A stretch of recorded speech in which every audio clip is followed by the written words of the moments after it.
From the Good Vibration Studios at the West Coast Funny Car Factory, these are the Nitro Reports for March 2020. Brought to you by Good Vibrations Motorsports. Race parts, safety equipment, fuel systems, and blowers sold worldwide at dragparts.com. Aeromotive Fuel Systems, serious fuel systems for racing or street muscle car at aeromotiveinc.com.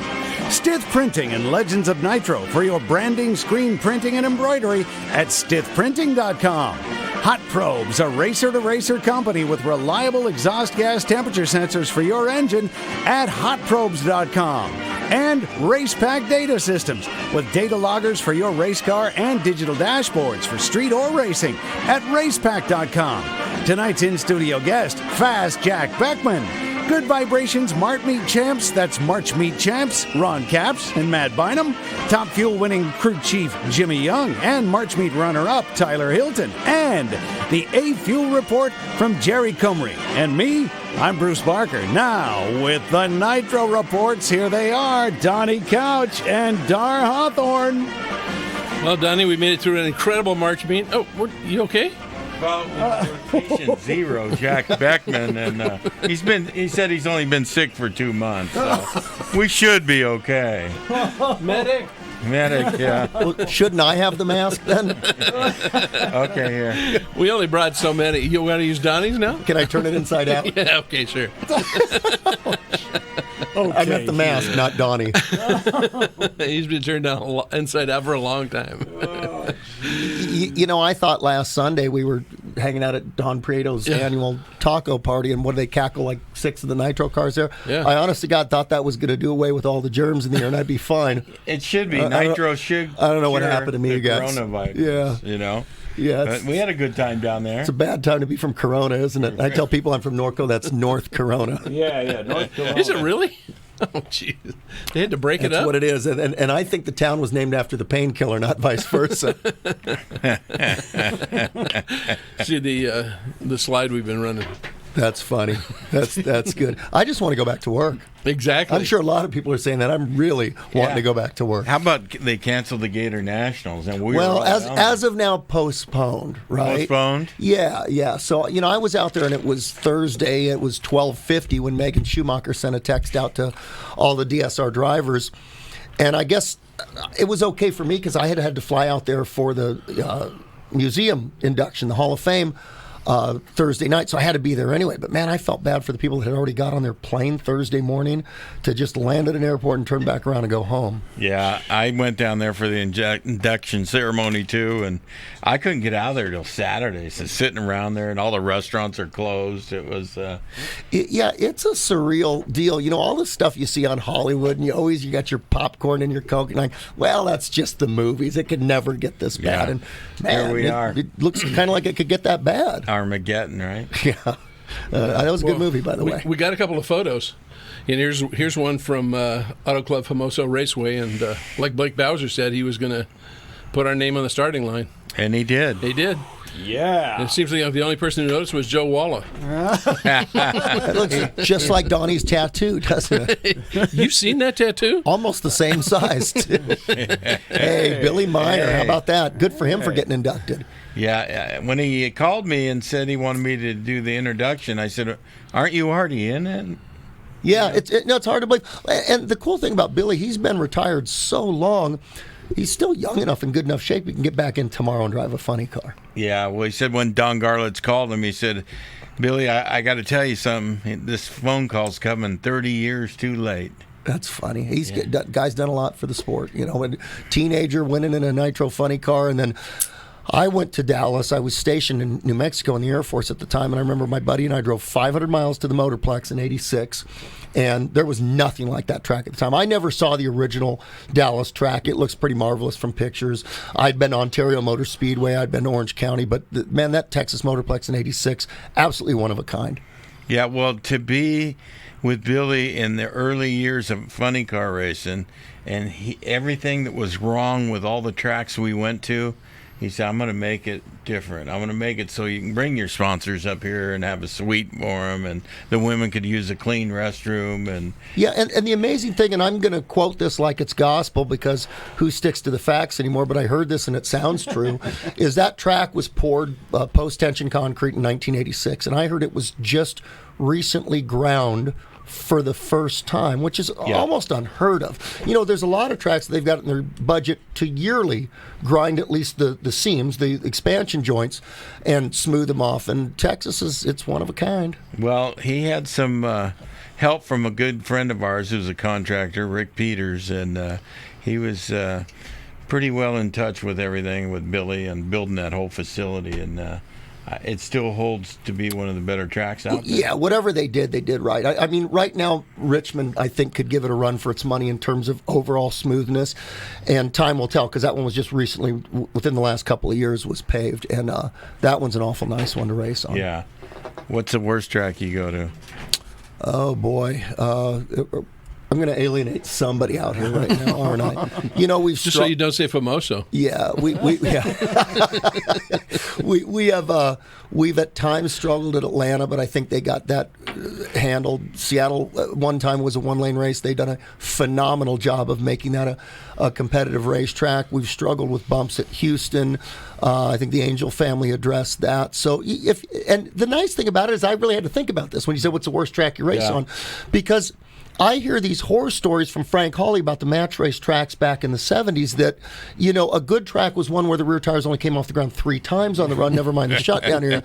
We're pretty darn spoiled today with what we run on. For instance, Bill Bader, we run at Norwalk, and then he runs that yearly Night Under Fire program, which I'm going to participate in again this year.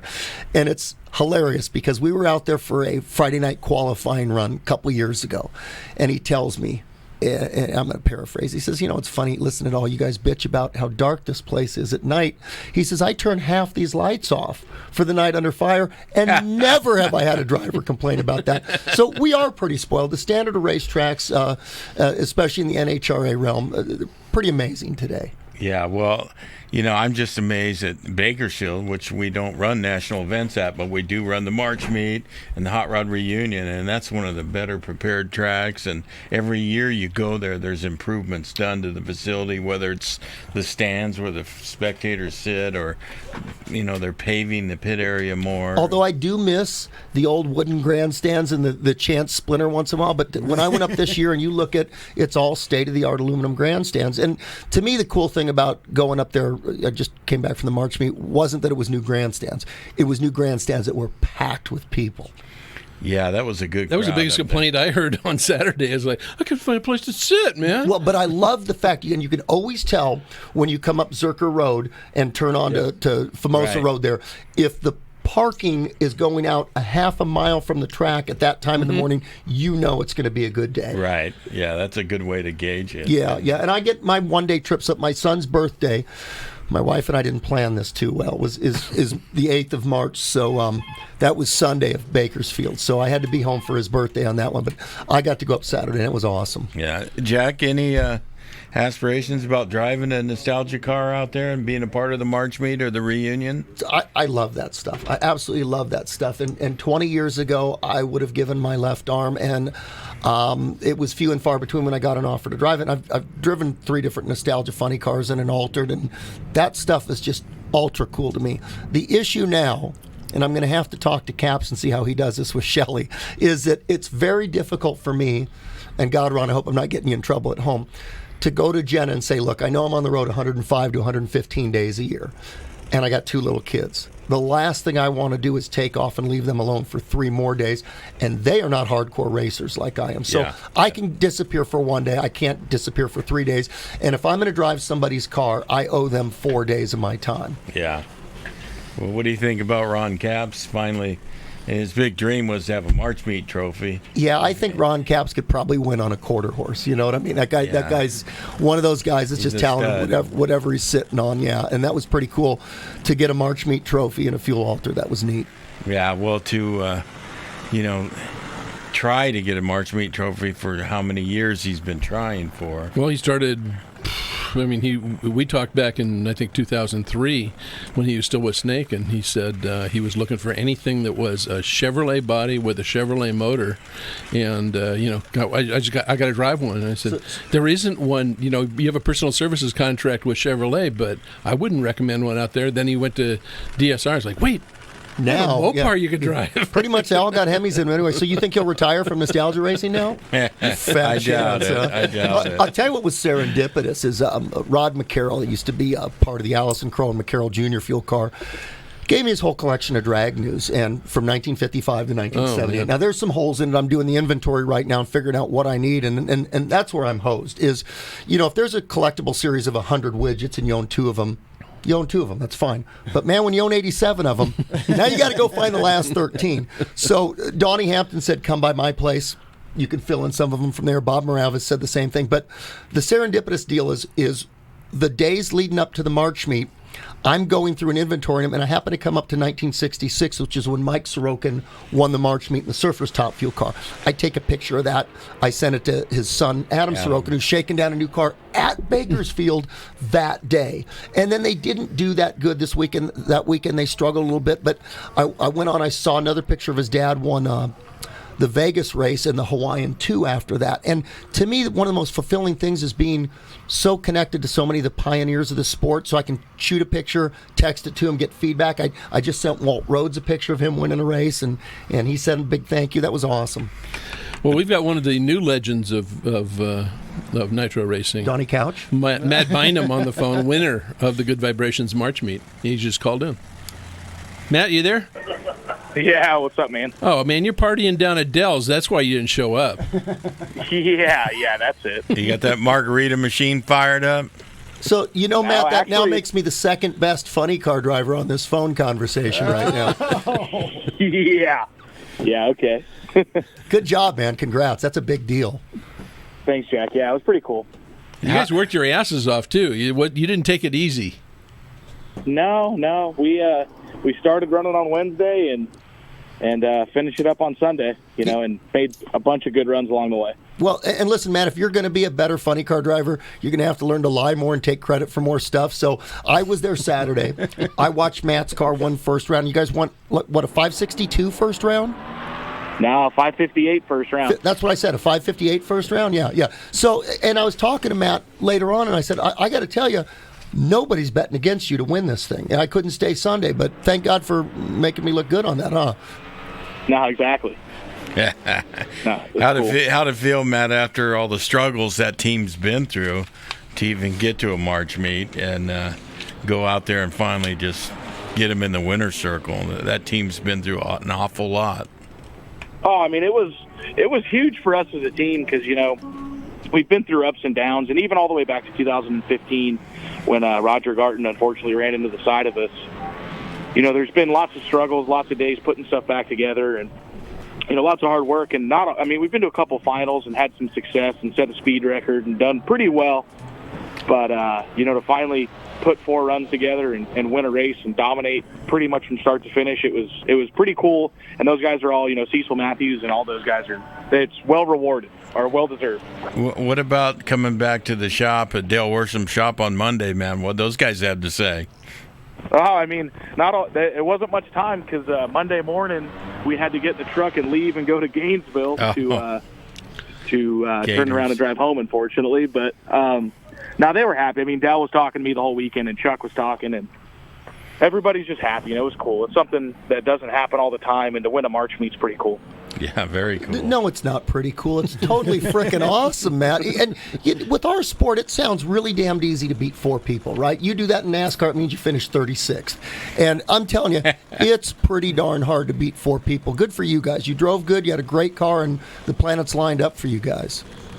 Yeah, no, it went really good. And I definitely have a little bit more appreciation for all those people that win national events on Sunday. Sitting there and having to pull your composure together for 4 runs and do everything perfect 4 times in a row is not an easy task, and I don't think anyone gets enough credit for winning races. Well, so next time I have a late light, quit laughing at me, Matt.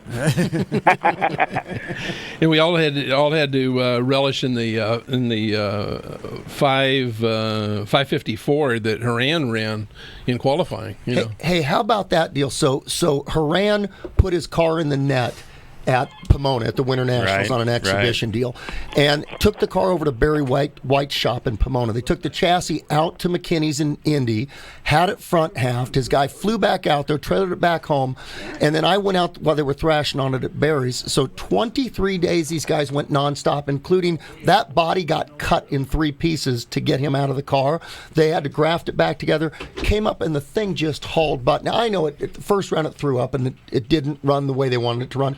And I know that's a letdown, but for that team just to have been out there with a front half chassis, a body that had to be 20 more pounds of Bondo, and everything they had to fix on that car, and it run as good as it did off the trailer, that's pretty cool. When I saw him loaded in the trailer at Pomona, it was cut down the middle, and they put the pieces on top of each other in order to be able to fit it in the back of a pickup truck with the chassis with no front end on it. Yeah, well, Barry White, not to be confused with the singer, has to be commended for his body and paint department and all the guys there that helped out. And Haran said he did not charge me a dime for all his shop use, for letting him use his guys there. That's pretty darn cool. Guy must be a big fan, huh? Or maybe he just hasn't made the bill out yet. maybe that's what he meant. The bill was too big to total it by the time Dan had picked it up, right? Hey, Matt, so when do you think you're going to be back out in the Nitro Nick or Matthews Motorsports car? Well, actually, they made some progress on it last weekend, and I'm actually I got a flight Friday up to Santa Rosa to go help them out a little bit. But, I mean, as soon as this whole everything we got going on right now in the country slows down, I think we're going to be ready to run. And we were shooting for the Boise Igniter because it's on an off weekend, or what we thought was going to be an off weekend. Yeah. And as soon as we get a chance, we're going to go run that thing again. Well, we want you on the UNFC tour as well. Oh, I mean, those guys, I think they're pretty pumped up, and any race that doesn't fall on a 24-race NHRA schedule, I think is fair game right now. Well, they had to just postpone it for next year. Matt, how many races have you won in the Nostalgia Funny Car? That's the first one. I am so glad we're on the same page on this right now. So in other words, that was the $150,000 trophy, right? They get cheaper after this, but I am so happy for you because you remember there's only ever going to be that one first. But I think the great thing for you, and I'm kind of experiencing a little of this myself right now, you're kind of riding that wave. The car is running awesome. I can't imagine, actually I can imagine exactly how you feel about how jonesed you are to get back in that car as soon as possible and race again. Oh, absolutely. I mean that's what we do. Every weekend I'm probably racing somewhere, some track across the country. But when the car, when you see the results and it runs the way that it did, it really gets you that much more excited to go race it. And Cecil and those guys, they did a bunch of stuff over the winter and worked really hard, got a bunch of stuff prepared. And, when Dan Horan went in the net, our car was sitting in the water box at Pomona next to run. And we didn't change a thing from Pomona to Bakersfield. And that 557 probably would have happened at Pomona if we would have had the chance to run. Man, well, I'm sure it would have. You did an awesome job. Man. We've got another first-time winner on the phone as well. I believe he won in, what was that, a fuel altered? Ron? Yeah. Wait, you if I was smart, it'd be my only win in fuel altered. 82nd time winner, ... first in a fuel altered. Yeah. Exactly. Those other ones don't count. You're not fooling anybody, Ron. Ron, that beast was not too easy to drive, was it? It was moving around on you, and it got a little hairy after 800 feet, you said? Yeah. To be honest with you, I've only made one full run in it, and I told the crew, before that run, I just every pass we made, I felt like I was running out of talent about 700 feet, and some of them I'd get to 800 feet. But I knew that I could hear that the Wynot kid we ran in the semifinals, that car was pretty consistent, and I think I signed his license off in Verona. A good kid, heck of a family, and I could hear him next to me, and I thought, well, if you're going to go to the finish line for the first time in this thing, you better do it now. And I plugged high gear, and and got it over by the center line, dragged it back, and I actually didn't know it, but watching the GoPro afterwards, the in-car, I gave it a quick pedal. I way out there by the center line just to get it back over because it was down to the front end, and I ran it to the finish line, and then it was a hairy ride in the shutdown area when the parachutes came out.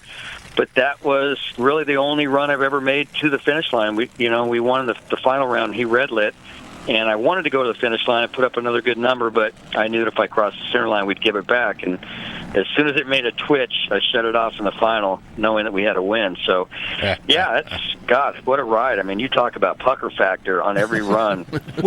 So Saturday, Ron, I'm in the grandstands at 800 feet. And that was a run watching you go that I really appreciated, that I was in the grandstands and it was you strapped to the car. Were you hanging with the fence crows? Yeah, absolutely. No, that thing looked hairy. And the bad thing about getting squirrely at 800 feet in a fuel altered is, unlike our big show funny cars, you got another 520 feet to go. You can't shut off 1,000 foot. Yeah, and I was okay with it. Believe me, Jack. It was, like I said, it's just, you're not familiar with the car, and I like I told, the Hertzigs that own it and Brian Hall who put it together and all the guys working on it, I don't want to bring this thing back on a AAA tow truck and really make a weekend not so fun. So I was okay shutting it off, even if it cost us a win on that day. It just happened to work out, but they bought some new Goodyear tires, and they're like the little motorcycle tires on that thing, and it still has the little stubbies on it, and it still has not even worn away the little marks and the little pieces of rubber that you normally grab and kind of peel off a new set of tires. They're still on that thing, so that front end wasn't on the ground very much. Well, I think those are the 40,000-mile tires, right, Donnie? Well, hey, Ron, one thing I was impressed with is I came over to see you a couple times. That crew looks really experienced, and they were doing a real professional job out there servicing the car between rounds.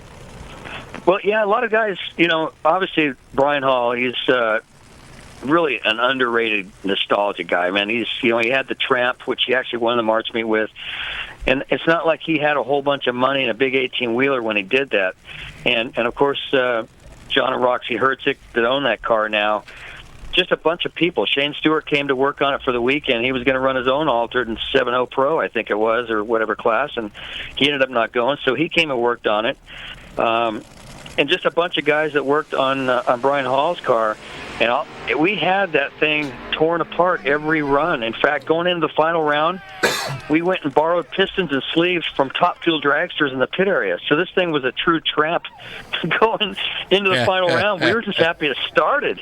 And we warmed the car up. And in fact, when we started to do the burnout for the final, it sounded better than it had all week. And I kind of looked at Brian and Shane and went, in my helmet, I'm like, uh-oh, this thing sounds like an animal right now. Yeah. It just, it had parts and pieces from all kinds of different cars, and just a dream day. Really was. We've got to say goodbye to Matt Bynum. He's got to get back over to work on a Lexus car. Oh, how cool was that? He kept going rounds, and I kept having the crew guys tell me when he went in the final round and won, because, of course, we got this bond.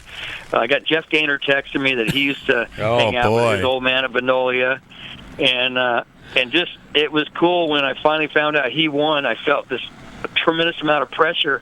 I was like, okay, and Bynum won. We had to wait 2 pairs to run. I'm like, we have to win now. That would be the ultimate winner's circle. So that was really cool. Yeah, very cool. Very cool. Congratulations, Matt.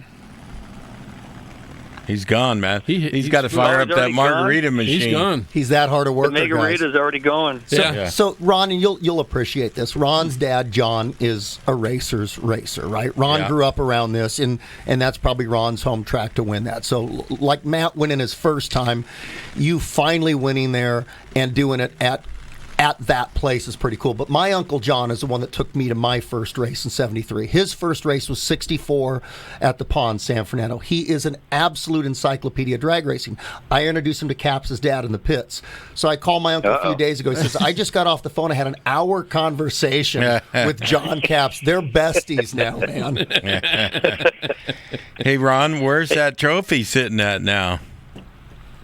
I'm looking at it right now. I'm sitting on the couch, and our World Championship trophy, our Mellow Yellow trophy, is kind of where I can see it.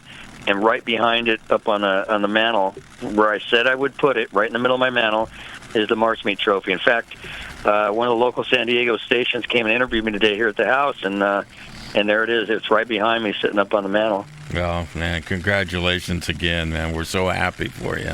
Ron, we think... Listen, it was great and all, but I'm happy for, Blake and the Bowsers and what they've done with that event to keep it going. 62 years to keep a something like that.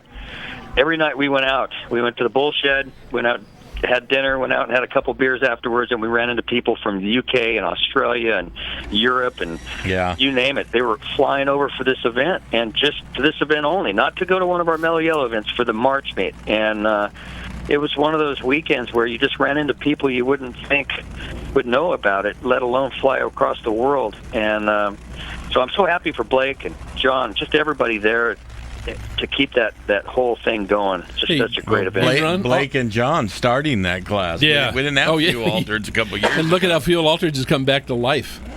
Well, hey, and the Ron, Pro Comp class was so much fun to watch. Oh, yeah. And that, I know that's going to be huge next year. And you're right. That class it's a perfect 6.0 class for these Fuel Altereds. While you were talking, Schumacher just called me and said, Ron drove what? So I just told him to call you in 10 minutes, just so you know, okay? Oh, no. I got the phone call on the way up to the March meet from Don.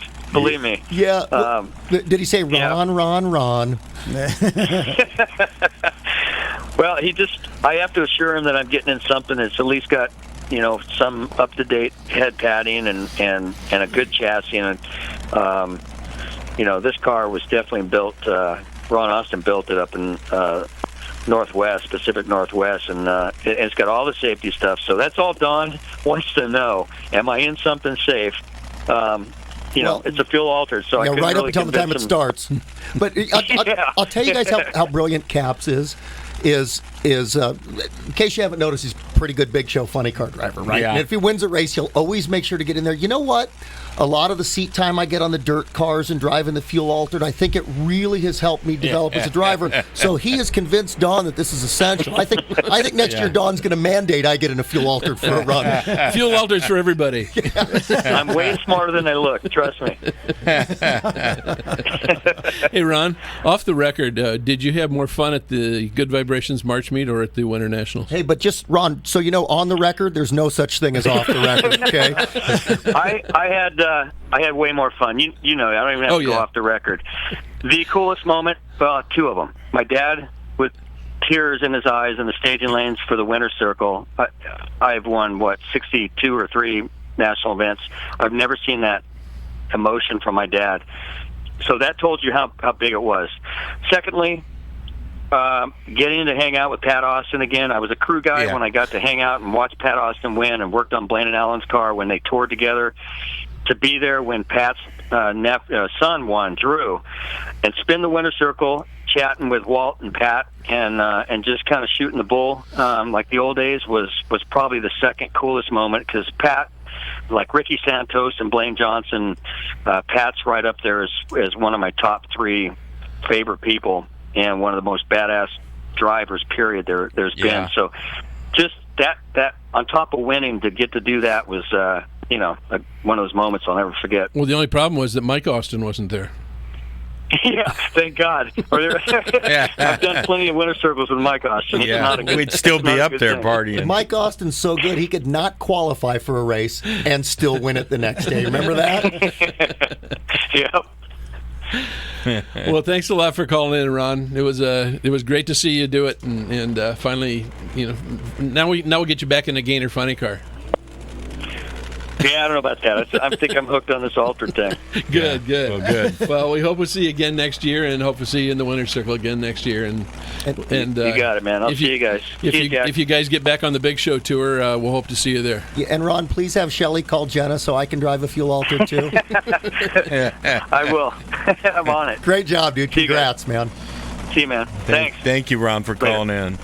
Well, let's take a little break here. We have some words from our amazing sponsors, Good Vibrations, and don't forget we have a special offer that's now coming from Smith Printing and Legends of Nitro, Race Pack and Hot Probes. They're all here to tell you what they're doing.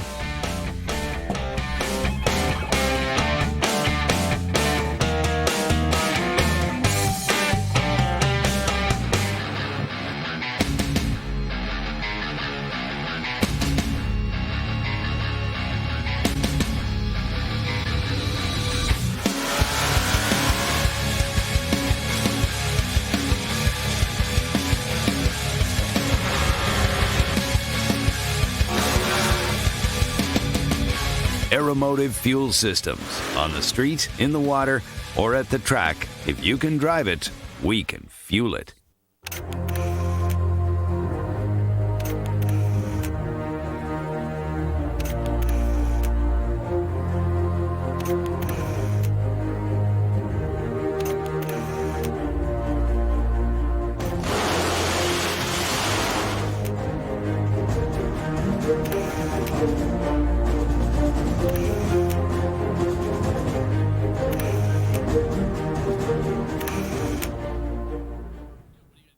Good Vibrations Motorsports specializes in the parts you need for gas, alcohol, and nitro engines. If you're muscling a funny car or top fueler down the quarter mile, cutting a rooster tail across the lake, or cruising the boulevard, Good Vibrations has the blower and fuel system solutions for your personal ride and race car. If you want to go fast, really fast, then Good Vibrations Motorsports is ready to hear from you at goodvibesracing.com.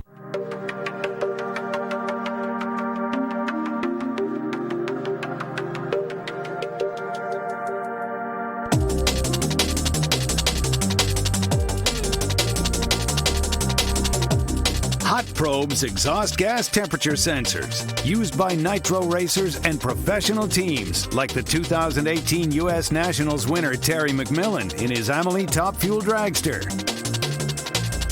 Hotprobes.com. Reliability for the winning edge.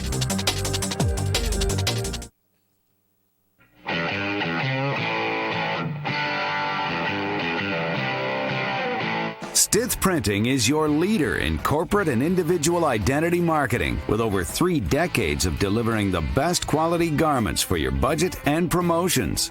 At Stith Printing, we offer in-house design, providing strong graphic solutions for any project with fabric screen printing or high-density embroidery. Stith's diverse background and attention to detail gets the job done on time and on budget, then ships the job to your door. Whether you field an international racing team, a statewide construction company, a local softball team in a church league, or the convenience store down the street, Stith Printing has the crew to deliver your next printing and branding project.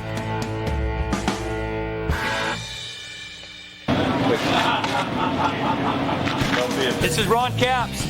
You're watching the Nitro Report. Don't be a victim.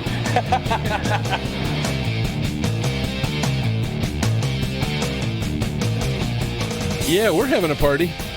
So before we have the top fuel winners and runner-up, and or winning crew chief and runner-up Tyler Hilton and Jimmy Young, we were talking during the commercial break about what happened at the World Finals last year when Robert Hight was in the left lane and you were in the right lane in the final. I was trying to get my earpiece back in. That was the hardest thing I've done all day. Yeah, so for those that don't know, there's a points assessment if you have a center line infraction.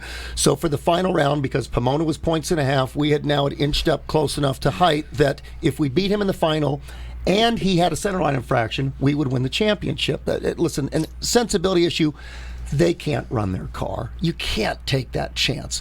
But Robert wanted to do this enormous burnout for the fans. So he does this long burnout, goes to slow down, and the thing gulps some air, and it didn't lean out and start to raise the idle to shut off. It just shut off immediately.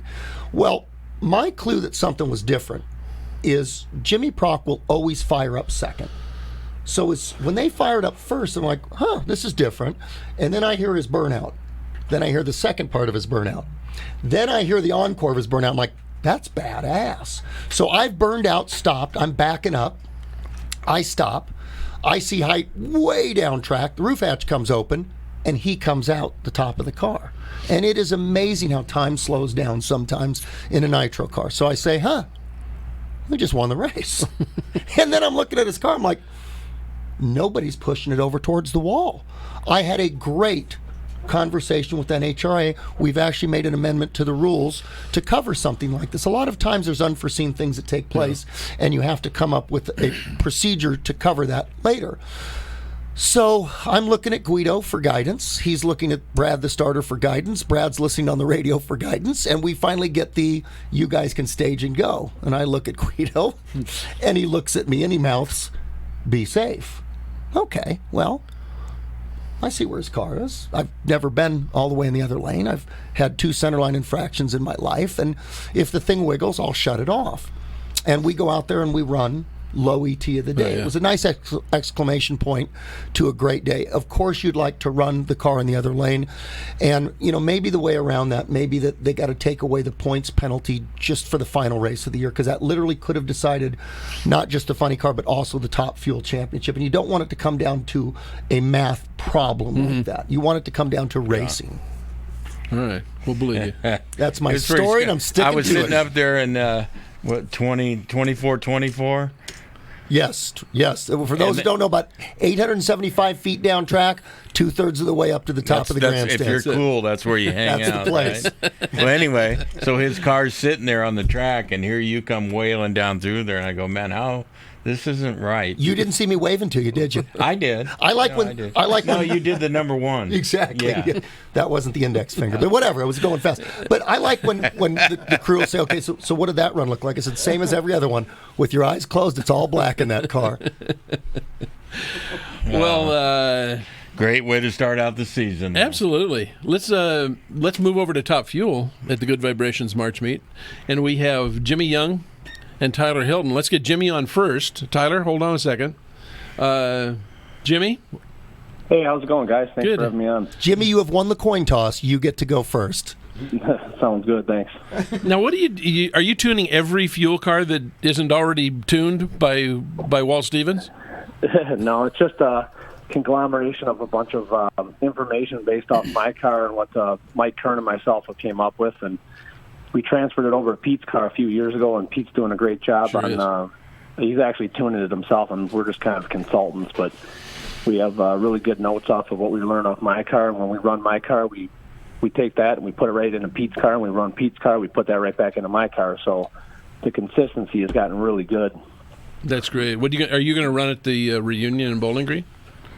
We're actually probably going to take Pete's car to the reunion because he's going to run the point series, and I'll probably park my car for that race and just help him with that. And we have our 3 extreme Top Fuel races. Don't tell Caps there's an available ride out there. He'll want to try that one too. Yeah, Top Fuel dragster. I've already gotten calls. Hey, I'll drive your roll mine. We're looking to drive my car at Bowling Green. I'm like, I can't handle 2 cars. Not happening. Yeah. Who called Romine? Yeah. Smart call, Jim. Sometimes we can't handle 1 car.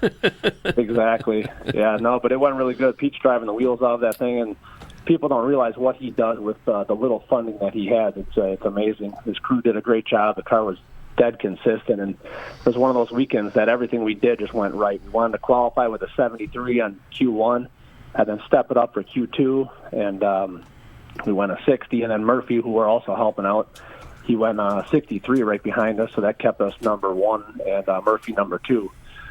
Because we're also Murphy's combination is real similar to what we're running on Pete's in my car. Jim, I don't want to put you on the spot, but if you were the rules maker and you could change something, anything on the car, minimum weight, engine size, blower overdrive, fuel pump, ignition, tires, size. Yeah, is there anything that you would change and you think it would give better competition for the front engine Top Fuel cars? For sure.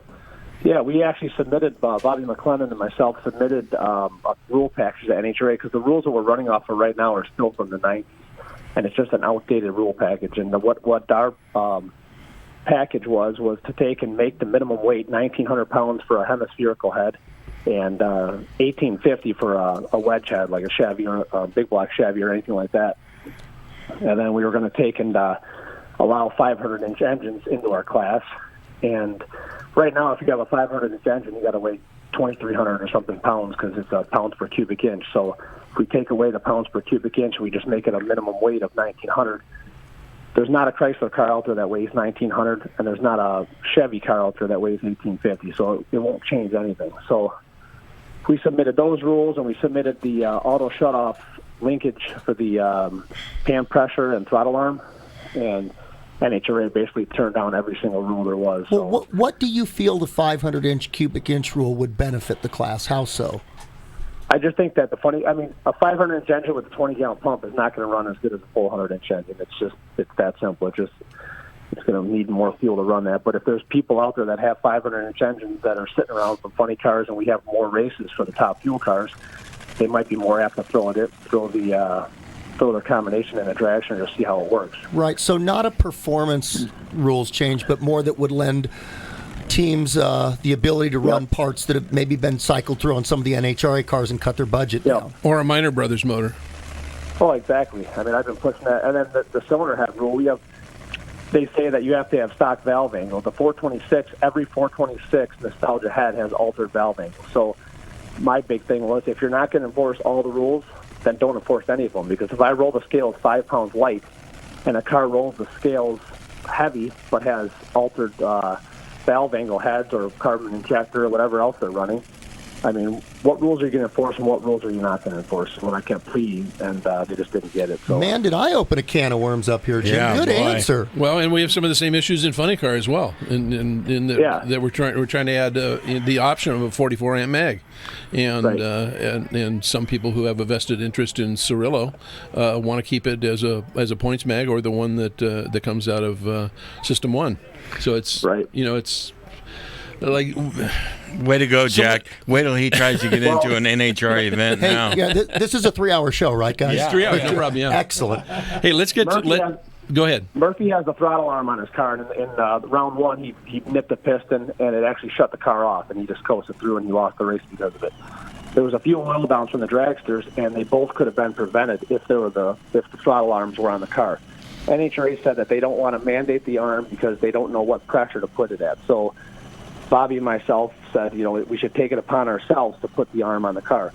Rick McGee had a problem. He burned a piston and put oil in the track, and he is now ordering the arm, and he's going to take care of the problem himself. So, well, I would put mine at 13 psi, and everybody else's at 6. That's easy. Exactly, perfect.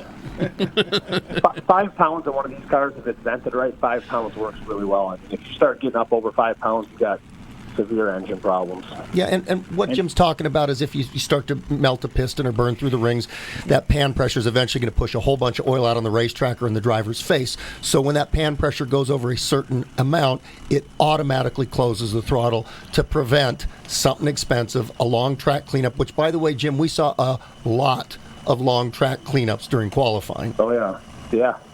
No, that stuff should not be happening anymore. Guys should not be legging it out the back door with burning pistons, and fuel tanks need to be a lot bigger too. I mean, I could go right down the line of top fuel cars and just point to each car that doesn't have a 2-gallon capacity fuel tank on it. Well, if only NHRA gave a shit. Are we allowed to talk like that? It's very clear that NHRA is. Darr is, but we won't get press passes for the World Final. Right. Yeah, I might not get into the next race, Darr. Donnie, I'm sitting down at 24-24 with you. Okay, that's I might be sitting there with the two of you also. We'll have more fun down there. Hey, let's get Tyler Hilton on now. Jimmy, hold on if you. Sure. Stay there if you can. Sure. Hey, Tyler. What's up? Mr. Runner-up with a Chevy. I guess. Yeah, man, it's all good. Big smiles on Dad's face, huh?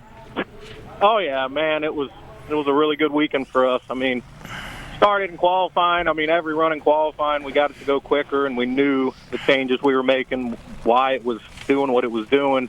And then once we got into eliminations, I was just trying to do my job, and it just, everything started clicking, and that's a good feeling when you get past first round and things start clicking. So, hey, Tyler, it's Beckman. First off, I'm still wrapping my head around the Great Expectations car with the Chevy motor in it. But I tell you, one of the highlights of my trip up there Saturday is we had a nice talk with your grandma. And my uncle, who I'd mentioned earlier, is just this huge historian, asked her about the Don Long chassis, the first rear-motored car, the Donovan, her trip out to the West Coast, and your grandma was unbelievable with her recount of all the details on that. And that's just one of the moments in time. To you, she's grandma. To me, she's one of the icons of motorsports. And to get to spend that much time and have a personal conversation is pretty darn cool. oh, yeah, I mean, she doesn't know a stranger, right? She'll talk to anyone, and she remembers. There you go, all Jack. that stuff. Yeah, I don't feel so special anymore. Yeah. Oh yeah. But no, she remembers all that stuff, right? She's been doing it since what? Since 1962, 61. She said it was the Ark, the first car that she worked on. Yes. Don't tell her I said that, by the way, Tyler. Right. Yeah, but no, it was just. And she, she loves working on this thing and as much as she can. But man, once we got past first round and stuff, the servicing was great, man. I mean, an hour and a half, and we were ready to go, and she was right there in it, man. I mean, it's like, they stopped racing in, like 82 or 83, and then she tried to find something else to do, right? And it didn't really fill that void because there's no nitro rehab, I guess. Well, yeah, she didn't want to give you an inheritance anyway. You're getting it run by one in the seat. Yeah, exactly. We're trying to not put it out the pipe. Yeah. So it must feel good.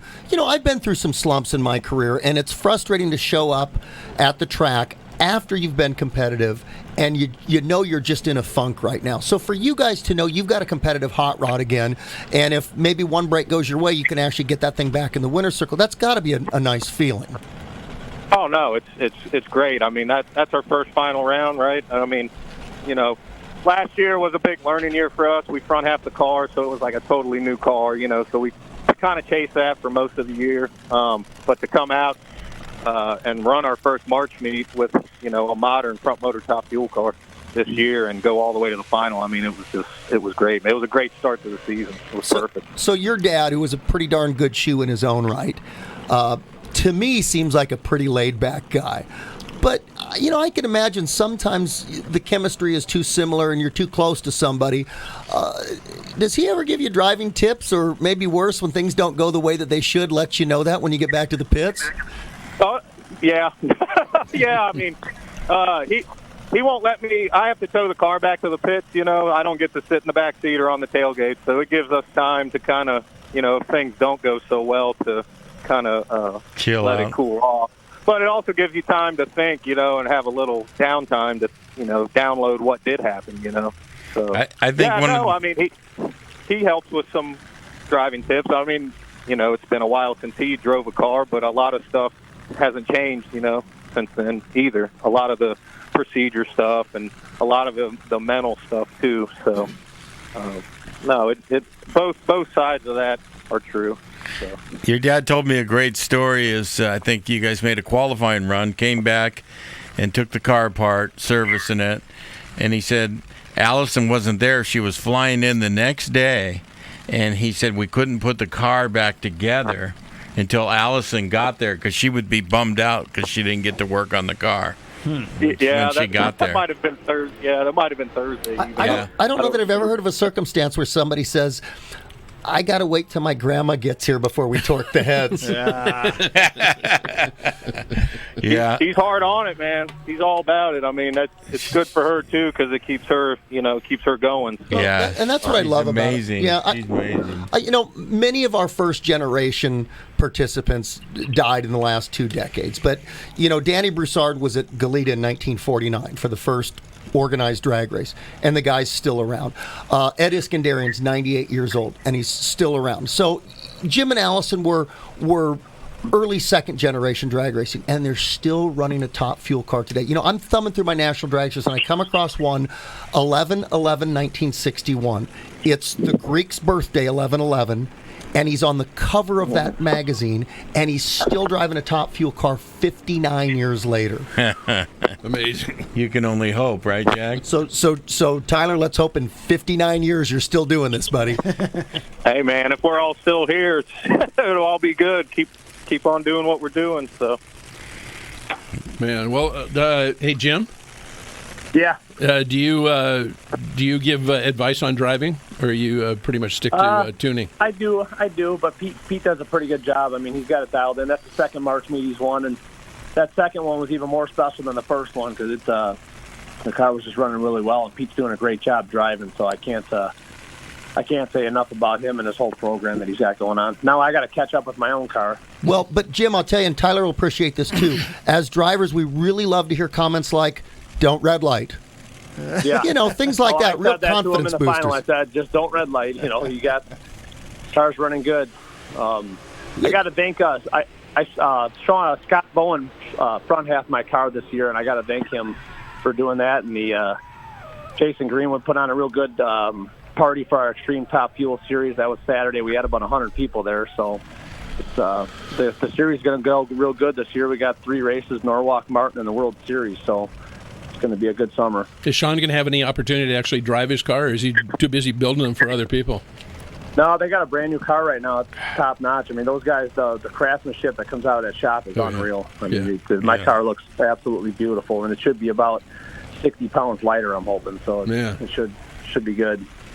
Well, it's great to see so much competition that there isn't a huge spread between 1 and 8 in Top Fuel right now. I was pleased that there was enough dragsters that showed up there to make the bump matter and have an aggressive field out there. Yeah, no, the class really come together for sure. I mean, Brian Hall rolling his car out of the box and going 263 was probably the most impressive run of the weekend, in my opinion. I couldn't believe that. Oh, I thought you were going to say he was cheating. We were waiting for something there. Waiting for that shoe to drop. I know what he's got. He's not cheating. Well, Jimmy, you've been a big help getting all those other guys that you race against going down the track and not hurting it, and competition's tightened up, and you're a big part of that.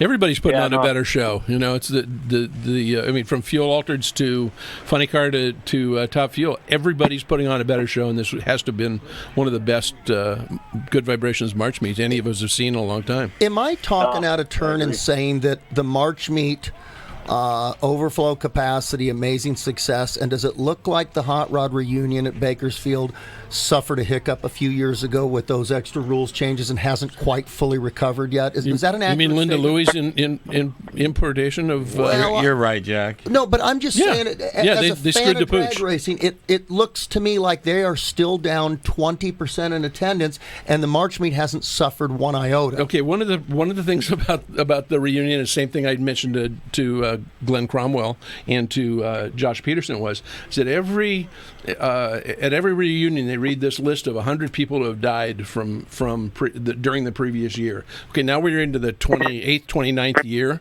So every one of those guys that died, now grandma doesn't come, and the kids don't come, and the grandkids don't come because it was grandpa's sport. And so all of a sudden you're down maybe 5,000 people easily. You know, over 28 years, you know, by reading that list. And it's something that needs to evolve because the reunion now is more a World Finals that also includes a reunion and a Cackle Fest. So there's different elements to it, but by not paying attention to the racing part, I think they're losing out. Oh, yeah. If Pomona wasn't a big eye-opener for what they actually feel about nostalgia, I don't know what is. But they're actually absolutely running this into the ground. The rules... The payout is a complete joke. I mean, the championship. Yeah, I mean, but listen, $2,000 to win the championship. But for me to be devil's advocate on this, and I've heard this statement made by somebody who made a lot of sense. Nostalgia racing never, ever was intended as an income stream for anybody. You know, it takes $3 million to run a big show car. And nostalgia racing was going to be a breath of relief and let guys come out and run with a small pump and cut the cost down. The heads can stay on the car all weekend long. You zero the clutch out. Well, that deal went away 2 or 3 years into it. Changed the code, yeah. But honest to God, guys, for me to speak with an objective perspective on this, the nostalgia racing's never going to have a huge purse unless you guys get a percentage of the gate. Is that possible to happen? The thing to do is if NHRA were serious about caring about the Heritage Series, then they would be working to get a national sponsor for it or an event sponsor besides Jim Mayer at Good Vibrations. You know, or even how about a contingency program? You know, it's like as I said to 3 of the guys who were MBA VPs from NHRA at the reunion last year, I said, look at these cars in the staging lanes. It was A gas, B gas, C gas, D gas, any 1, 2, 3. I said, they're the automotive aftermarket, and you guys are ignoring it. These are the guys who actually buy parts and don't get a free set of welds from...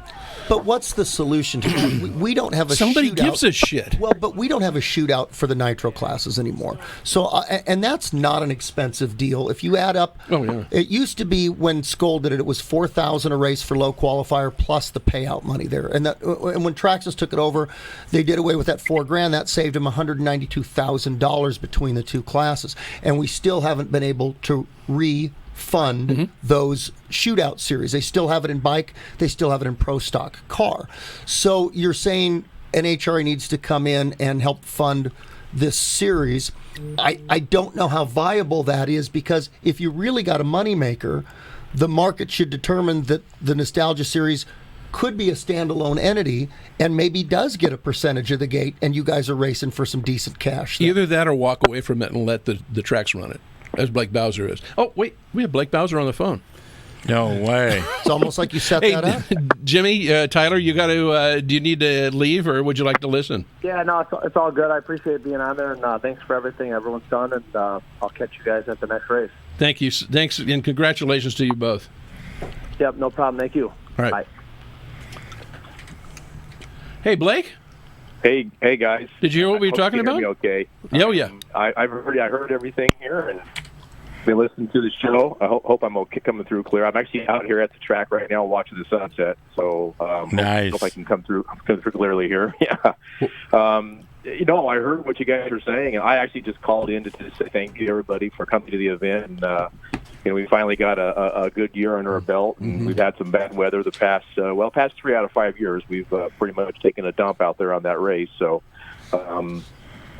make a little money now and then, helps cover those bad years as well. So, I was listening to what Jack was saying about, trying to figure out the purse and all that. And I can tell you, as track operators myself, the news in Boise and other tracks, their family run, we are always thinking about how we can make this a bigger, better payout without just robbing, the income. That we need to keep these places open and keep trying to improve facilities and all that. So I've actually had some good talks last week with Bob McClennan and also with Mike Fuller, two guys that I respect in the top fuel class, about us working together on bringing in some sponsors that would go exclusively to the classes. So that's something we're working on, where I'm not going to take a dime. If we can find someone that's non-competing with us, obviously not a good, competitor, Good Vibrations or Lucas Oil or anything we have here. If we can find someone who wants to come in and give $1,000, $2,000, $5,000 to the class, I am not going to stand in the way of that, and let's by all means do it, and let's build these classes up into a good payday that doesn't affect the income here, so that we can continue to turn around, put that money back in this facility, which you guys know we do. Well, and one of the reasons I said that NHRA should just leave it alone is like there's no reason for there to be any involvement for an NHRA Heritage Series for any track operator to pay a price to book a Top Fuel, Funny Car, or a Fuel Altered. Yeah, now, Blake, we do pay a sanction fee. Yeah. Before you answer, say off the record. It's the same thing I said to Glenn Cromwell. It's like, go away, leave it alone. You want somebody, if you want to sell it, I'll bet I can find somebody to buy it. No, you're right. It's nothing that Glenn hasn't heard, and Oh, thanks a lot. Really, no. I mean, he's heard it. He's heard it from you and others, and you know what? Glenn's a friend. He actually texted me Sunday after the race and said, how'd it go? And I told him we had a great event. Everybody hauled ass, and everybody stayed safe. So he thanked us for what we're doing for the sport. But it's NHRA's got enough things going on in their world. We all do right now, obviously, with what's going on here in the world. But they have issues to take care of, their car issues, car count issues, everything. So we're talking behind the scenes, and when I say we, I mean the tracks that are involved in this that need this to be a success. We need this event. This event keeps us open. Yeah. Between that and Auto Club, this is why the place is open right now. It's not because of bracket racing. Sadly, it's not because of our Saturday night street centers, or not divisionals. Because of anything we do, we quit doing those years ago because we lost money doing those. So this is definitely a hot topic that we want to be involved in, and even Jimmy saying earlier about the tune-ups. I want to keep these cars coming to the track. Yeah. This race, and Jack knows, you guys know, this race was founded and survives on nitromethane. We got to keep it happening. And needs to bookend the end of the year with the same kind of reverence for the racing of Top Fuel, Funny Car, and Fuel Altered. And this is probably a very nuanced answer to this question, but I don't know if you heard earlier, Blake, I was saying that I think the Hot Rod reunion took a big step backwards a few years ago, and it has never quite recovered to this point. I don't know if a lot of the old-timers felt offended and said, I'm going to sit out 5 years, or if you're just never going to get them back again. What are you getting as their pulse on this, and do you think that they're going to eventually forgive and forget and come back and support that event? You mean the fans? Well, and the participants, the guys that drug out their cackle cars, and So it's all interwoven, right? A lot of the old timers, like Darr said, the fans are 25 of their family members there. Yeah. It's hard to tell. Well, we also have other events that have been offshoots of the reunion that are quite successful. You look at what Steve Gibbs is doing at every May now with the Nitro Revival. He has captured that group that really was kind of upset with how things were handled here at the 25th event of the reunion. So I don't know if they'll get those back. The fans, it's tough. It really is. I just don't know the answer. I can tell you what we're trying to do here, and we're trying to go younger. I mean, I'm not even targeting the older group. I think that Darr, you alluded to that maybe they're aging out. We don't even target them. That's just extra people. We go after below middle age. We're going young if we can. We're trying to get kids out. This is the first time we did Kids Are Free this year. Every kid 12 and under was free this year at the March meet. So I saw Donnie crouching down trying to get in for free. It worked. I got in. It worked. He got in. He was in the off the record. Yeah. So I think it's just a movement that we're embracing. We're trying really hard on platforms that appeal to young crowds, and we're going to do more of that. And that's just I can only speak for what we're trying to do here. I really don't know. What's going to happen with the reunion. No one asked me, but I'll say it. I love to run that thing for NHRA. Absolutely, I would.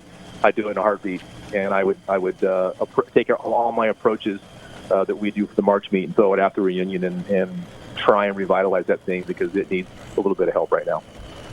Sure, couldn't agree more. Yeah, well said. I mean, it's not like you and I haven't talked about it, Blake. You're right. We have. Maybe we should just put Darr in charge. No, I don't want to. It's like one of the. I love working with United Nitro Funny Cars because it's a good group of people. It's some of the best cars out of the Heritage Series, and it's like it's fun to promote, and it's fun to go into a small venue like Tucson and go in there twice, and then go into Seattle and work with good guys, and then Spokane and work with Craig Smith twice. It's like Spokane has one of the most incredible, fan bases for Nitro, and it's a lot of fun. And if those tracks have got to rely now on NHRA to hand them the cars by giving them a Heritage Series event, it's like there's no vig by booking UNFC, and we're not trying to put Heritage Series out of. I'm speaking with two different hats on right now. As a fan of the Heritage Series and with a lot of friends in the Heritage Series, as well as the UNFC, we're trying to make it all better. And I don't think it's mutually exclusive. In fact, I think it's the rising tide boosts all ships on this. I think what's good for one is certainly good for the other. Way to go, Darr. Now Bakersfield won't be an NHRA track. No, that was off the record. He said it was off the record? Okay. No. And I see how this works. Make the record clear here. I am not by any means bad-mouthing NHRA. Darr, I know that. I'm friends with them, and I'm just willing to help. I want to help. I know they have a lot of things going on there that they're trying to fix. Their sponsor. We all have it, but it seems like we're focused on what they're doing. They've got sponsorship, to take care of, and issues and car count issues, and God knows we've got to find out where we're going to get nitromethane in the future because it's probably not going to be from China. So we got a lot of things we need to address. The stuff from India is always going to be a problem. What's that? The stuff from India is always going to be a problem because it's industrial and agricultural grade. I thought it was 151 proof. Oh, there you go. I'm just willing to help, and I just want to keep this thing alive, and I want to keep Bakersfield on the map, and that's really all I'm offering. So whatever that means, I'm on board. But just wanted to call and say thanks, and all of you guys for coming. And Jack, didn't even see you, but you're always there. And I'll invoice you for the pair of shoes I wore out. Let me tell you, I leave my house at 6:30 in the morning, pick up a couple of my buddies, then my uncle in the valley. We swing up there, and it's one of those days where it goes by so fast. You can't believe it, and it's truly one of my favorite days of the year. I so look forward to being up there for that. That's good to hear. And I'd like 20% off next time. It's always around one of your children's birthday, and I really appreciate you, squeezing everything in and not forgetting your kids and coming up there and seeing us too. So, well, I think next year he's skipping his birthday, and I want to race caps for if you'll alter. There you go. Ooh, there's breaking news, throwdown. folks. Breaking news. Hey, Blake, thank you for everything, and I couldn't find anybody who didn't have an awesome time at the Good Vibrations March Meet this year. It's just, I mean, the competition was great. Everything went pretty much without an issue except for some oil downs. But that's always going to happen. One of those years that we're not walking away licking our wounds, and now we're excited to try and really build this and take advantage of this event. And let's go. Let's build it, and let's continue to grow with it. So I'm on board however I can, and we're going to have some fun with it. And ride the wave. We're here to do whatever we can as well. And I'll see you in November. Yeah. There you go. Thanks for calling in, Blake. All right, guys. Have a good night. Thank you. All right, let's take a commercial break. No, wait. Let's hold off of the music. Let's get Jerry Kumre on here with the A Fuel Report, and Bobby Hilton's right behind him. So, but I think Jerry's been on for 3 hours now, waiting. Jerry's been on hold since February. I was on hold since the last show, so we're good. We're good. So it's a pretty amazing competition in A Fuel this year too.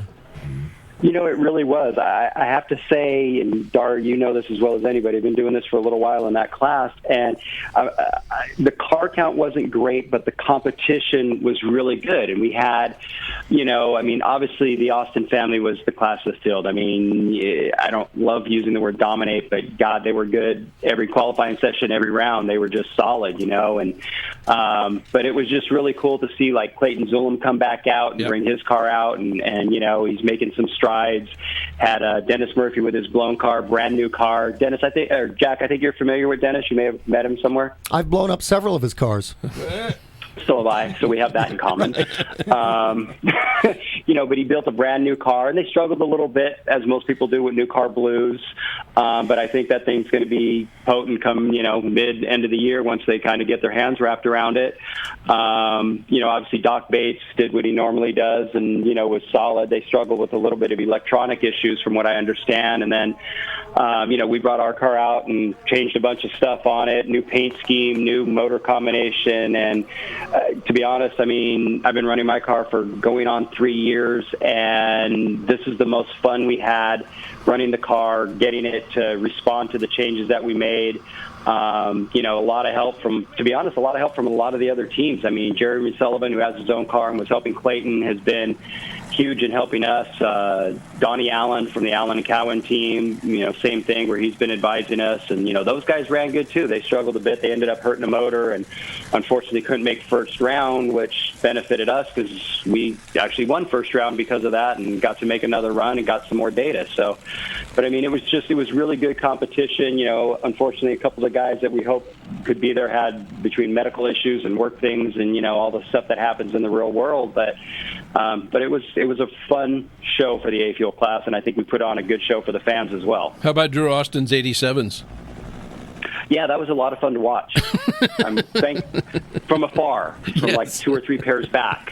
Fortunately, because I didn't have to pair up with him. But again, they just, they've got a handle on it. And, anyone who knows drag racing knows that, Pat and Walt Austin are very smart people. And they, and they do some things. And, again, I think it filters down. They're trying stuff. And so it makes all of us want to push the envelope. I know it does for me, and again, they've got that Ford running. I've got my little Chevy, and we're trying something different with it, but, we're finding things, and I go home and I, look at it, I'm like, what if we try this, and what if we try that, and, all these little things, and I think it's like it is, same thing in Top Fuel. You get, when High Speed was out there and doing what they were doing, everyone wants to now push the envelope, and, Funny Car with Bucky, and I'm just singling out, not on purpose, but just a couple of those things that come to mind, and I think it makes all of us want to strive for it. And that you can't go out and just blow your stuff up to do it. You've got to make good, solid passes and get that data and try things that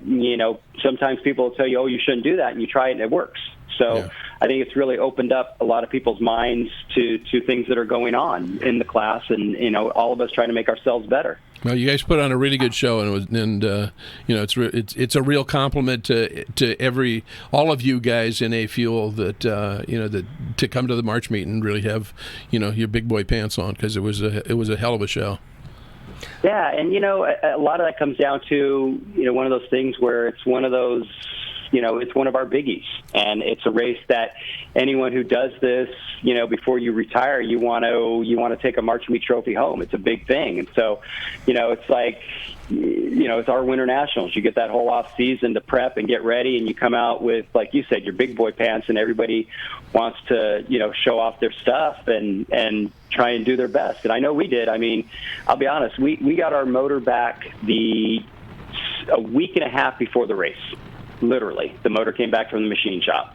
And so my guys were awesome coming over to the shop on weeknights and all of that and thrashing. I mean, we fired it up one time, stuffed it in the trailer, and left Wednesday afternoon to get down there. So, and I know I wasn't the only one, but, we were going to be there one way or another. I can totally tell Jerry's a driver, even if I didn't know him. I could tell because he says a bunch of times, "I'll be honest," and us drivers have to preface that. Because you're not honest? I'll tell you what I love about... we have to be. We have computers on the car. We used to get away with lying, then they put computers on the car. Jerry, you know just as well as a car owner, you can get out and turn it off and back on and reset it and say, "Oh, we didn't get data on that run." Did you guys turn it on? What I love about A Fuel, just like in the NHRA ranks, is very different power combinations that theoretically can run close together. To me, hands down, the coolest thing about Nostalgia A Fuel, 2 words: Gene Adams. Oh, yeah. That man was brilliant in the 50s, and he's brilliant today. That guy is going to die with a wrench in each hand, and he'll probably have just set low ET. He's just an absolutely stunning human being. Yeah.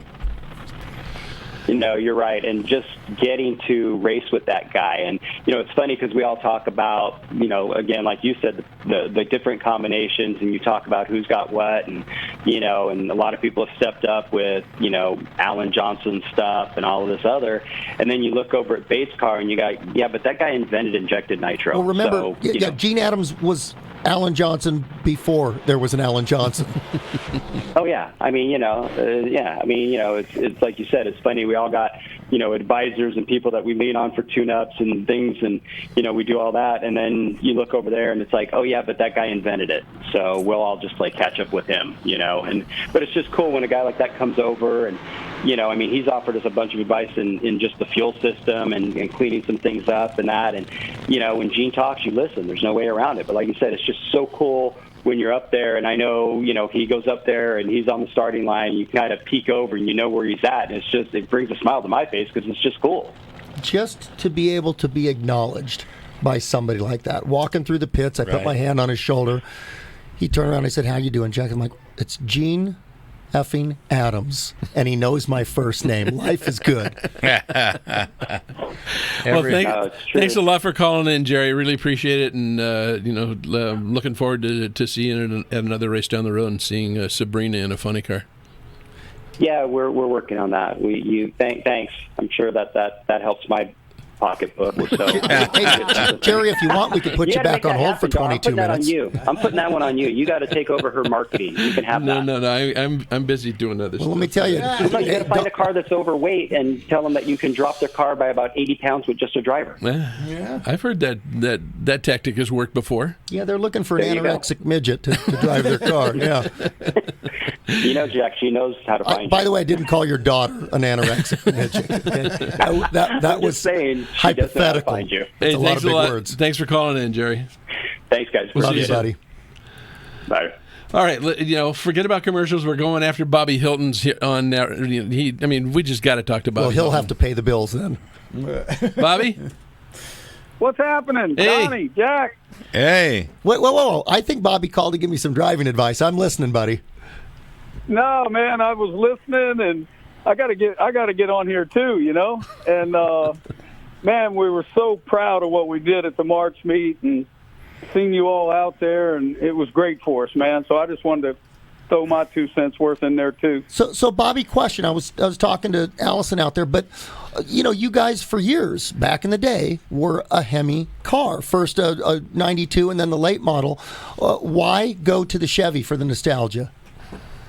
This is how it all started. We were going to go 7.0 racing, and Allison and Tyler roped me into it, And I thought, well, my dad and I had run a Chevy Top Fuel car all through the 70s, and we were an underdog, and we won our share of races. So I'm like, well, man, we can do it with a Chevy, right? And the 7-0 racing lasted one weekend. And then then they want to go 6-0 racing, huh? Right. Yeah, well, I'll tell you what it was, man. Out here we are, you can run nitro in the 7-0 class. So I said, well, man, I'll build this thing. We'll put a 2-speed in. We'll run 60% in it. And it went 660 on his last license run. And I'm like, man, this sucks. So, we're screwed. We put him through the process. We actually had him down at Frank's and put him through the process, and went straight from licensing to Boise, Idaho. Man, we didn't fool around, and we came to the reunion the first year. So we've made big strides.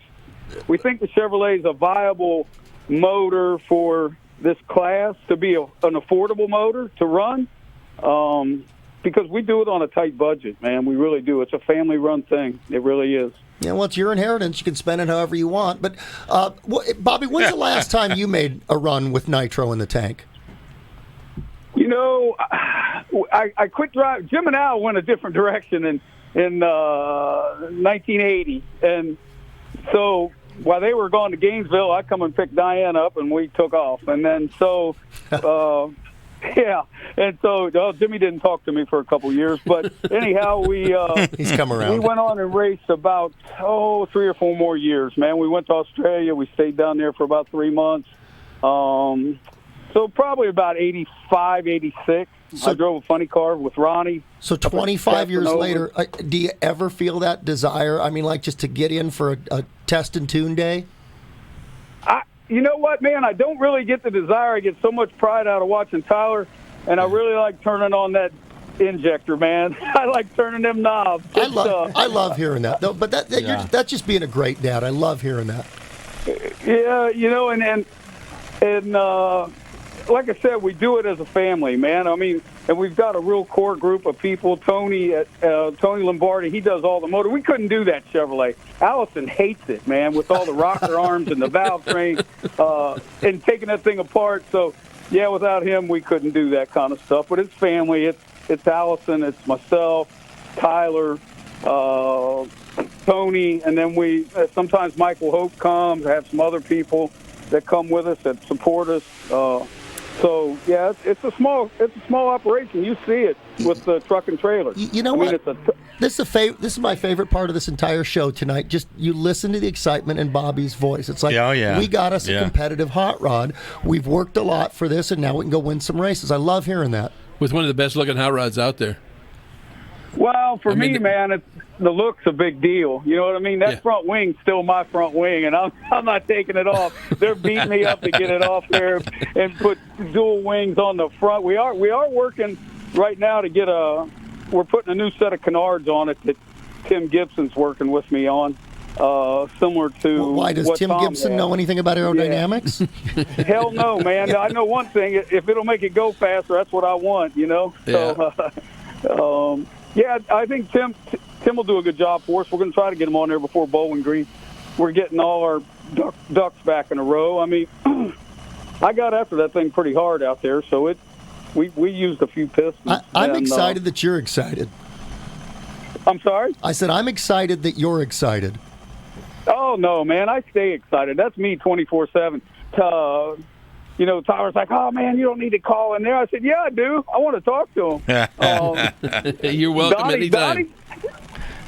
Donnie came around there on Saturday, I think, with – who'd you have with you, Mike English or somebody? Yeah. And that little Chevrolet don't sound too bad, does it, Donnie? It sounds pretty stout, man. Pretty stout. I don't know a motor that sounded any better in the pit area. And you got to the finals, so we know you're doing something right. It was insane, man, to go to the finals at the March meet. First time we ever been out there, period. You know what I mean? And you know what? You start to learn how to win, right? You know what I mean? You go around, then you go a couple rounds, and then all of a sudden it's like driving to the grocery store. That's the way I see it. You know, you get there, and you're not quite sure, how the hell did I get there? But no, I think sometimes you look at yourself in the mirror and you say, why not us, right? We're working just as hard as anybody else. Right. We're just as smart. Why not us? Tyler had 080 lights all day, man, which is insane. That's a very good light in these cars. Well, you could see it 3 feet off the starting line. He was ahead of everybody. Yeah, the car was making a big move. We changed the fuel system around, got back to some high pressure, and it's going when he hits the gas. If it was running 60 feet, this thing would be a beast, man. So that's kind of where we're going with this thing. That's our goal. If we can get it to run, the thing only runs like 107 and 60 feet and still runs 580s. You see what I'm saying?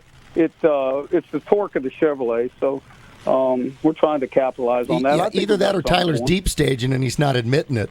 Yeah, no, we're excited. We'll be there, Bowling Green. I'm a big supporter of the Heritage Series. I think the Heritage Series is where it's at. I believe without the Heritage Series and the rules package, that's what drives these cars. We were late to the party, man. We've only been doing this about 4 or 5 years now.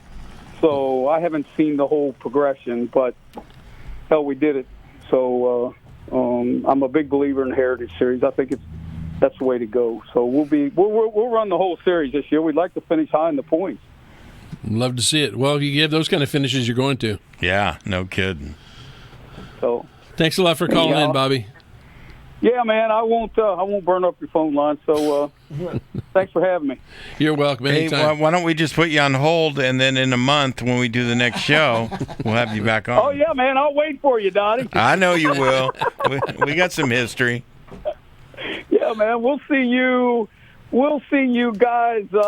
Next time we see you will be Seattle. We'll run Seattle up there for good guys the same night you are there at the UN. Okay. Yeah. An addiction that never goes away. Congrats again, Bobby.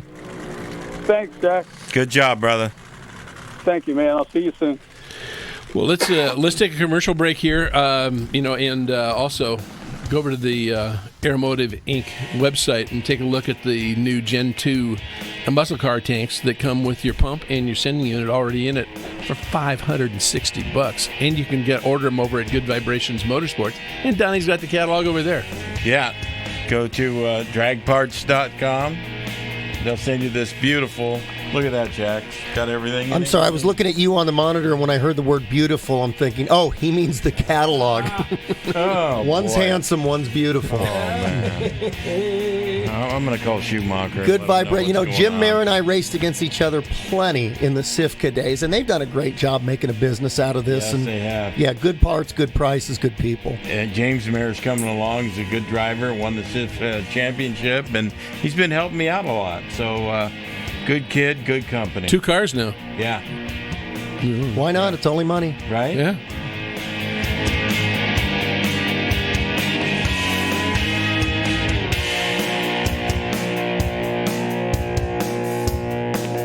Vibrations Motorsports specializes in the parts you need for gas, alcohol, and nitro engines. If you're muscling a funny car or top fueler down the quarter mile, cutting a rooster tail across the lake, or cruising the boulevard, Good Vibrations has the blower and fuel system solutions for your personal ride and race car. If you want to go fast, really fast, then Good Vibrations Motorsports is ready to hear from you at goodvibesracing.com.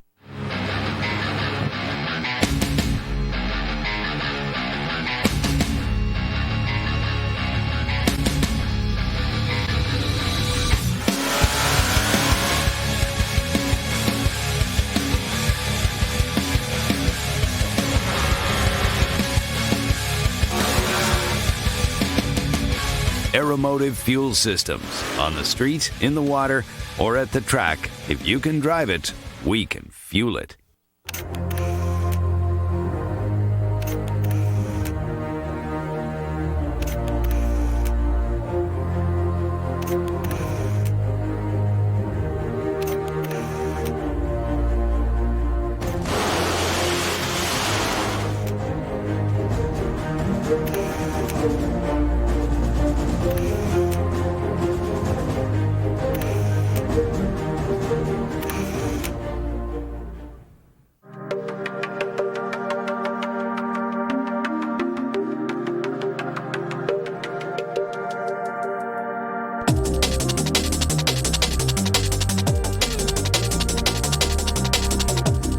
Hot Probe's exhaust gas temperature sensors, used by nitro racers and professional teams like the 2018 U.S. Nationals winner Terry McMillan in his Amelie Top Fuel Dragster.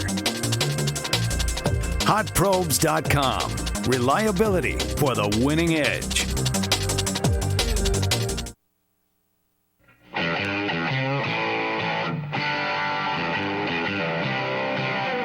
Stith Printing is your leader in corporate and individual identity marketing with over 3 decades of delivering the best quality garments for your budget and promotions.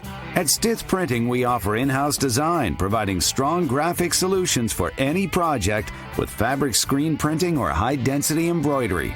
Stith's diverse background and attention to detail gets the job done on time and on budget, then ships the job to your door.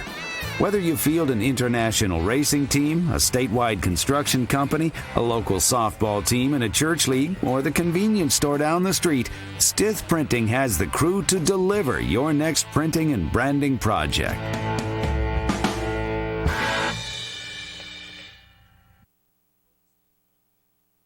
I'm Jim Mayer with Good Vibrations Motorsports, and you're watching the Nitro Reports.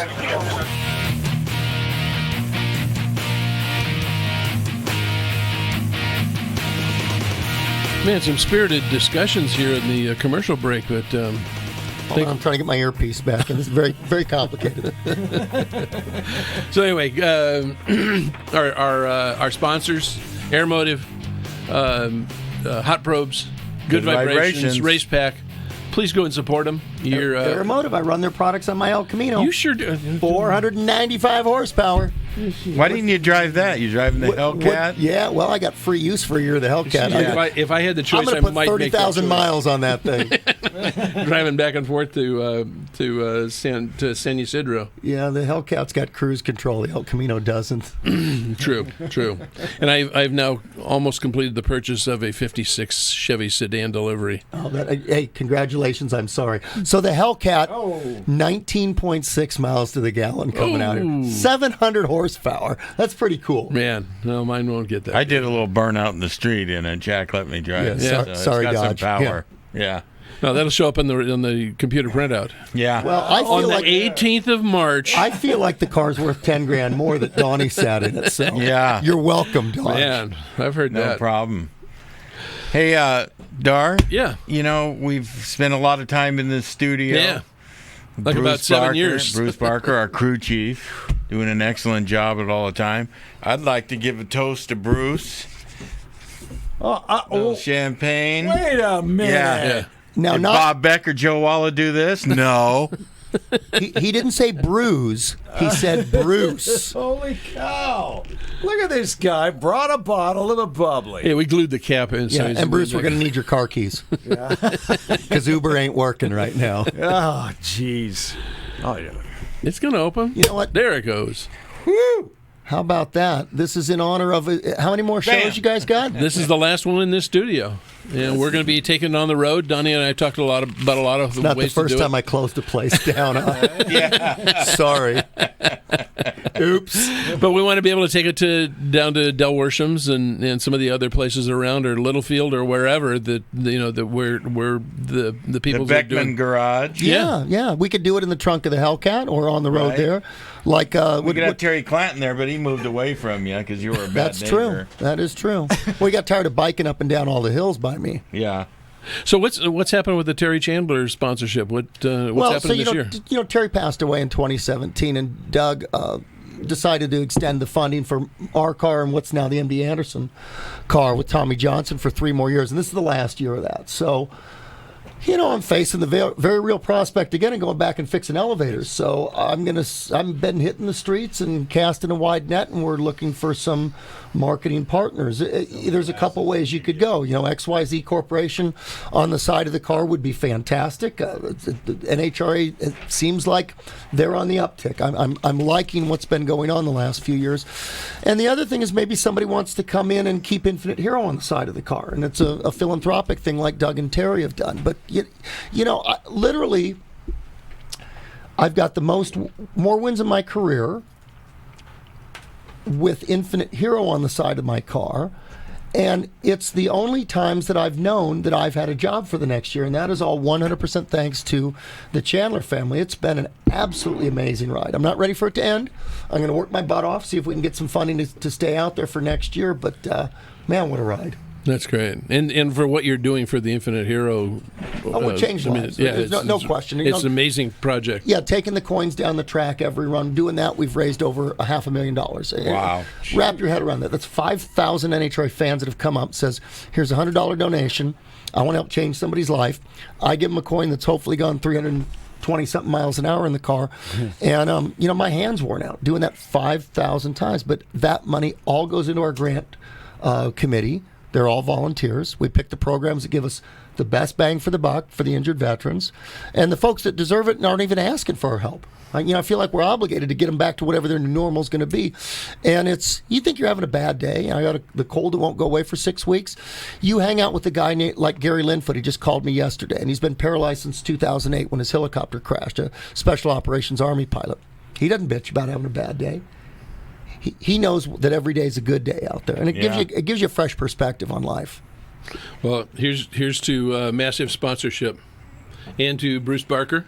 Thank you, Bruce, for all the years. Is Bruce going to cough up the check for next year? God bless you. He will. A check. Here's to Donnie and Darr, not necessarily in alphabetical order. May we continue doing this. That's right. Yeah.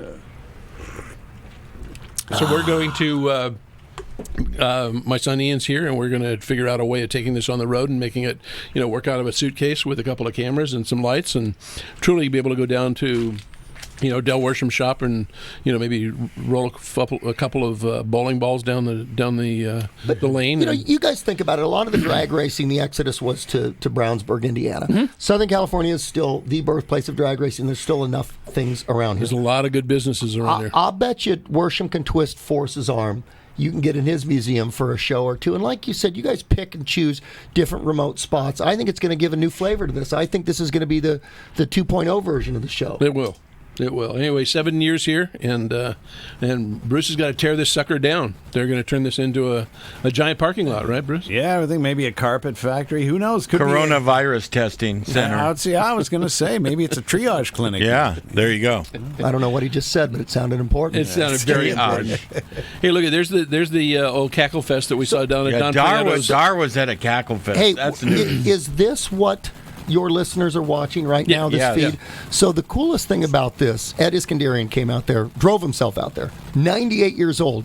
Now, I left well before he got in his car. Again, I don't want to take a chance driving next to Ed on the freeway, but cackled, 6 or 7 cars cackled out there? That killed all the virus within a block of that place. Yeah. But what a group of people out there. It was just awesome to be around so many legends of the sport. Donnie Couch, Darr Hawthorne, Ed Iskandarian. Well, Walt Stevens. Yep, Bob Moravez was out there. And, it was a little bit of a light turnout because of this pandemic scare, but it was still awesome to see. Joel Grusin was there. Joel Grusin. Yeah, just wonderful group of people. We had a really fun time. And the tacos were awesome. Yeah, the tacos were worth the trip. I forgot the tip. I don't know if I'm invited back next year. Don Prieto does a great job. Good guy, man. And he gave me shit for wearing the funny car jacket down there.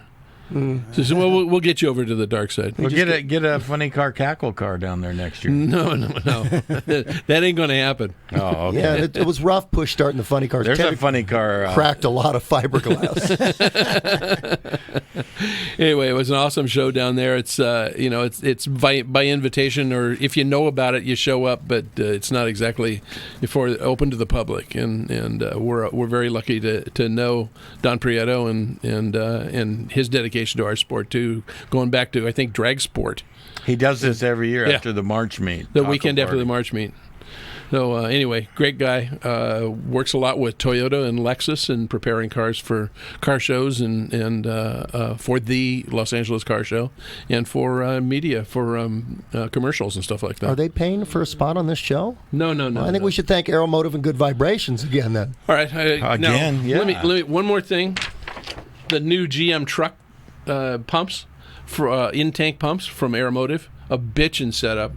Again, you can order them at Good Vibrations Motorsports or any number of the other dealers for Aeromotive across the country. That you can go to the Aeromotive website, go to the dealer locator, and it'll show you how to get there. I see what's missing from this. I just finally figured it out. You two look genius.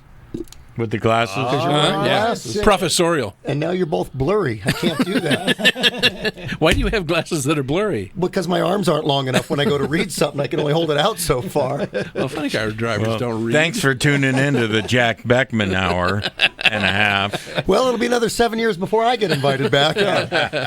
No, we'll come down to the North Corona. North Corona it is. North Corona I'd give it 8 virus. weeks before you show up. Yeah, good. It's just a cold. Anyway, we're gonna keep doing this on around the 15th of the month, and we'll be doing it without Bruce and trying to figure out how to do it as good as we have done it. And we especially appreciate everybody who pulled Donnie and me aside and said, "Yeah, good show. Thanks for doing it. It means a lot to us."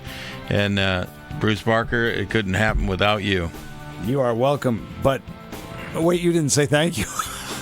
Well, I like how I said it couldn't happen without you, but Darr said, "Well, we're gonna make this happen without Bruce." Wait, yeah. Well, look, I brought you some cookies. Yeah, and champagne. And champagne. Come on, we got another bottle after this one. Bruce is gonna hit the wrong button here in a second. Then it's gonna happen without you. And as you know, Bruce has been taking that great supplement that he does the radio spots for on Sirius Satellite. Oh yeah. And he has increased his telo years, whatever the hell that is. Yeah, tenfold. My telomeres and my. That's right. Yeah, talk to Big Lou about that. Sounds like something from Star Wars to me. Anyway, thanks a lot for everybody for tuning in. We ran long, and hope you enjoyed the show. Dealt with some I think some topics that we've all wanted to get out there. And once again, once all this bullshit's done in the United States, buy a ticket and go to a drag race. Yeah, I can't wait to get back to work. I'm telling you, sitting around at home sucks. Yeah. We can't wait for you to go too. Norco's waiting for you. Yeah, right? About a 4-hour drive. Jack Beckman, thanks for being on the show. You're great awesome guest, and thank you. We wish you the best. I'll take the best. Thank you, guys. I'm with the best. You're with the best. Good night, folks. Good night.